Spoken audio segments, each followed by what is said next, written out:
In today's market update, we're going to be speaking about the Nasdaq-100, the NDX. Today is the 26th of September 2018. My name is David Hickson, and I must ask you to please make sure that you have read these disclaimers before we take a look at the markets. The Nasdaq is a fascinating instrument to analyze, in my opinion, because it exhibits the characteristics of a market that is being influenced by cycles that are synchronized at their peaks. You know that Hurst, when he originally created his cycle theory, proposed that cycles were synchronized at their troughs. And he was speaking about the stock markets that he used to analyze and to create his theory. But the Nasdaq is a stock market index, of course, but very interestingly, it exhibits the behavior of a market that is synchronized at its peaks. The behavior is that it has sharp, isolated peaks, and it tends to have fairly rounded and clustered troughs. Now, the interesting thing about the Nasdaq is it is a little bit like a hybrid instrument, if you like, a bit like a forex pair. Forex pairs, you might know, exhibit both the characteristics of markets that are influenced by cycles that are synchronized at peaks and also synchronized at troughs at various different times. The Nasdaq, really interestingly, seems to be similar to a forex pair in that there are periods of time in which it is influenced by cycles synchronized at their peaks and at other times synchronized at their troughs. I'll be coming back to this idea a little later in the video, so in the meantime, let's take a look at what we are expecting to happen in the Nasdaq. Well, the first thing that is obvious from this analysis is that we had a really big peak over here in early 2000. That is a peak, in my opinion, of the 18-year cycle. On this particular analysis, it is only phased as the 9-year cycle, and I'll explain why in a moment. But the next 9-year cycle peak was this peak that occurred in 2007. There it is there at the top of the chart. And the market is now heading up. Doesn't take a rocket scientist to see that. And it is heading up into a peak which is expected to be the next peak of the 9-year cycle. And because the peak in 2000 was the peak of the 18-year cycle, in my opinion, it is therefore heading up into a peak of the 18-year cycle. That's a really big peak that it is approaching. That explains why we've seen such a strong movement up into this peak recently, but it also warns that when that peak forms, we are likely to see a really strong downward movement in this market. The most recent time that we saw an 18-year cycle peak in the Nasdaq was back here in early 2000, and you can see what happened following the formation of that 18-year cycle peak. There was a loss of over 75% of the value of the index. So it is certainly likely to be a very dramatic event. Now, of course, one of the reasons why this index looks so dramatic in its rises up to the peaks is because I'm viewing the chart on a linear scale. I can switch that to a logarithmic scale, in which case the picture looks slightly different. But it does not change the fact that we are heading up into an 18-year cycle peak. The other thing to notice about the Nasdaq is that it tends to do this accelerating upwards movement. And that is another sign of a market that is influenced by synchronized peaks, so that's something else to bear in mind. I mentioned that in this analysis, the 18-year cycle peak in early 2000 hasn't actually been phased by Sentient Trader. That's because I've had to intervene, because Sentient Trader, in its default analysis, has actually confirmed an 18-year cycle peak as having occurred recently, in fact at the end of August. And here you can see that analysis. There's been no pinning or anything performed, and there is the 18-year cycle peak in 2000 and the 18-year cycle peak that has formed recently. Now, the reason why Sentient Trader has positioned that 18-year cycle peak there is because that peak is actually overdue, and it has been able to perform an analysis all the way down to the very short cycles that is working very well. And it is so convinced that all those shorter cycles are in the correct position that it has placed the 18-year cycle peak there. Well, Thank you very much, Sentient Trader, but in fact it is a little premature to start saying that that peak has formed when we haven't seen any price action in a downwards direction. So therefore I prefer to work with this analysis, which of course shows us that the 18-year cycle peak is expected to form soon in the market. What is going to happen when that 18-year cycle peak does form in the market? Well, it is then expected to drop down from the point at which it forms this 18-year cycle peak, and is going to head down to the next 18-year cycle low, which you can see is expected in about 2020. Now let's take a closer look at what has been happening recently and see if we can determine exactly when this 18-year cycle peak is likely to occur. Let me zoom in on the recent price action since the beginning of 2017, not that recent.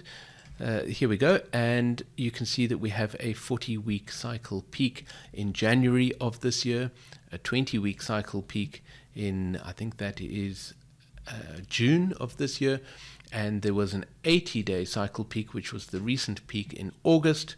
And here is the nest of highs for the 18-year cycle peak. It's not very often that you see that at the top of your chart.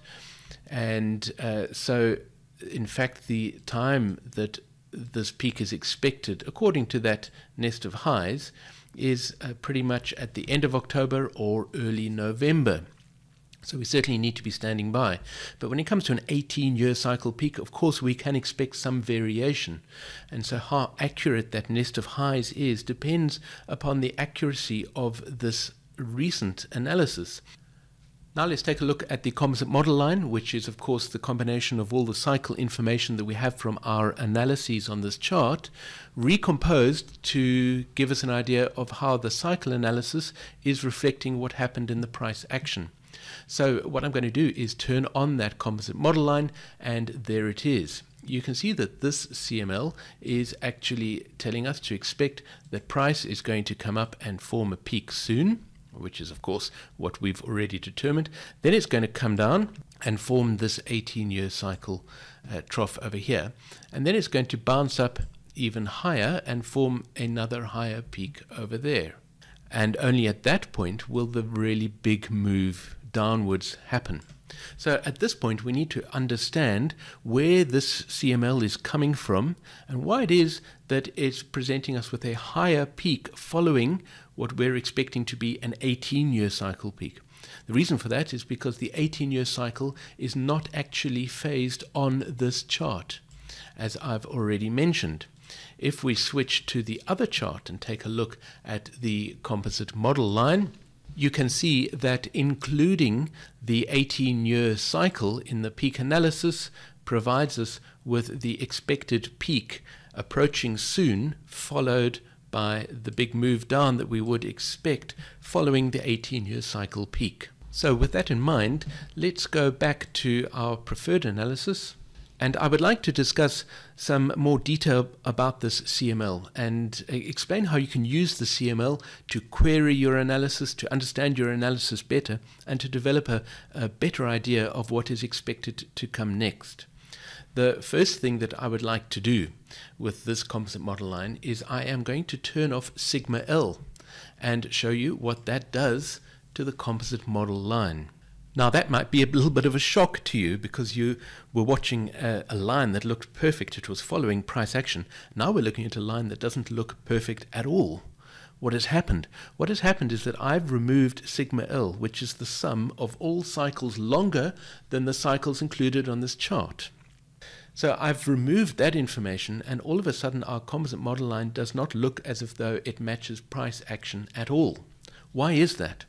It's because something else has been happening that has created the difference between this orange line and the price action. What is that? It is the longer cycles, and in particular, it is the 18-year cycle, the 18-year cycle in terms of the peak analysis, and that is not included in this analysis. And so by excluding it from my Composite Model Line, I am taking out a really big mover in terms of what has been influencing this price action. As a matter of interest, you can take a look at sigma L, which is of course the sum of all the longer cycles, by simply displaying sigma L as a cycle line. Here is sigma L, and you can see that the sum of all the longer cycles turned up in the early 1990s. It moved up, it hit a bit of a peak in sort of 2002 or so, and it turned back up again in 2009, and it has been heading steadily upwards.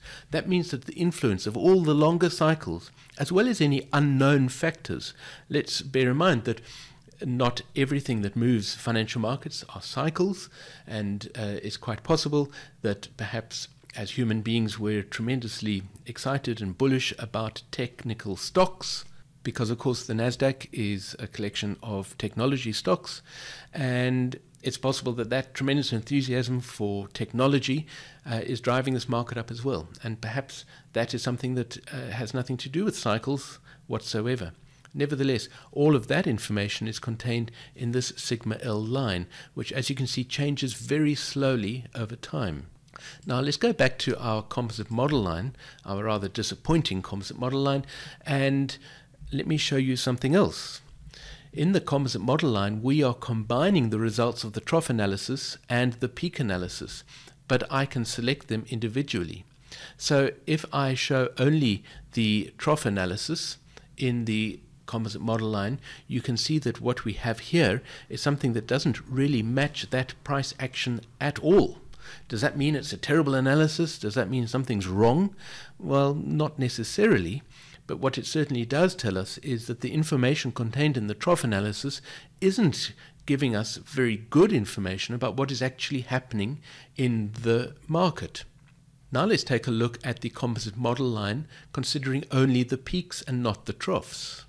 That line might not look much better to you, but in fact it is a much better match of what has been happening in the markets for most of the time, which brings me back to the point that I made at the beginning of today's video, that I believe that the peak analysis is more applicable to a study of the Nasdaq-100. However, there are some times in which the trough analysis seems to become more dominant.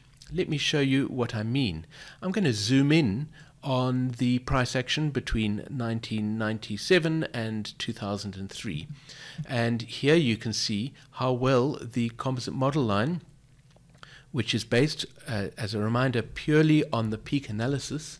And in fact, what I'm going to do is turn off the trough analysis so that we're reminded that we're only considering the peak analysis. Here you can see for this 6-year period, the composite model line actually represented the price action very well. And remember that I have still excluded sigma L, so there are no longer cycles being considered here. If we move forward by several years, then you can see the composite model line during this period of time also seems to match the price action fairly well. There was a discrepancy during this period over here between the price action and the composite model line. However, you will notice that when price is moving up, the composite model line is also moving up, and when it's moving down, the CML is also moving down, and the same is true during that entire period. And so the CML is giving us a fairly good match of price action. It's just that something happened to sort of shift the prices higher than the CML led us to expect.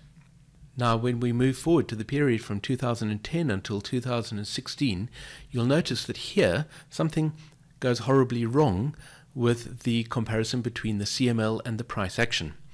You can see that all the way up to this high point over here, the CML is moving in the same direction as price, even though the CML is distorted to the upside. But the fact that the price moves are matching indicates that the CML was still giving us good information. However, between this period from 2013 up to about 2016 or sometime in 2015, the CML was effectively moving down and price was moving up. So what happened during that period of time? Well, let's take a look at it. Let me shift this chart over slightly. What I believe happened during this period of time was that dominance shifted from the peak analysis to the trough analysis. So let's take a look at the CML during this period of time as informed by the trough analysis. And there we have it. You can see that the problem period of time from 2013 up until fairly late 2015 or early 2016, according to the trough analysis now, the CML matches fairly well again, because the direction of the move of the CML fairly accurately reflects the direction of the movement of price. Even down to these move downs over here and this whole period of time over there. So in my opinion, what happened during this period of time was that the trough analysis became dominant, and it gave us better information about what was happening in this market. So let's jump ahead to today and see what this tells us to expect now. I'm switching the CML back to a CML based upon peaks, because that has proved to be much more accurate over time. And here we can see that this composite model line, which does not include sigma L, which is generally an unknown, so I always make sure that I take a look at my CML without sigma L, and here you can see this CML is telling us to expect a peak in the market, a fairly prominent peak, and that peak is coming soon, after which the market is heading downwards.